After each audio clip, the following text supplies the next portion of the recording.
ಇಬ್ಬರು ಮೂವರು technical experts ಅನ್ನ ಕನ್ಸಲ್ಟ್ ಮಾಡಬೇಕು.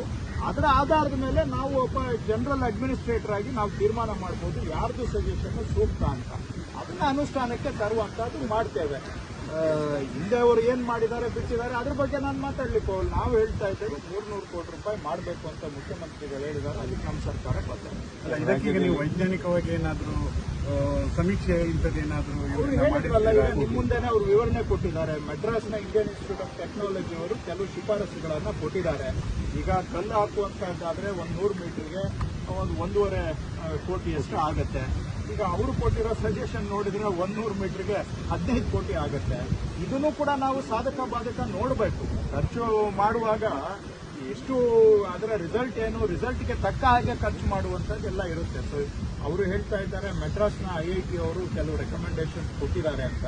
ನಾನು ಕೂಡ ಅದು IIT ಅವರು ಇರ್ಬೋದು ಅಥವಾ ಗವರ್ಮೆಂಟ್ ಆಫ್ ಇಂಡಿಯಾ ಏಜೆನ್ಸೀಸ್ ಇರ್ಬೋದು, ಟೆಕ್ನಿಕಲಿ ಯಾರು ಎಕ್ಸ್ಪರ್ಟ್ಸ್ ಇದ್ದಾರೆ ಅವ್ರನ್ನ ಕರೆಸಿ ಮಾತಾಡ್ತೇವೆ. ಸೊ ಅದರ ಆಧಾರದ ಮೇಲೆ ತೀರ್ಮಾನ ಮಾಡ್ತೇವೆ.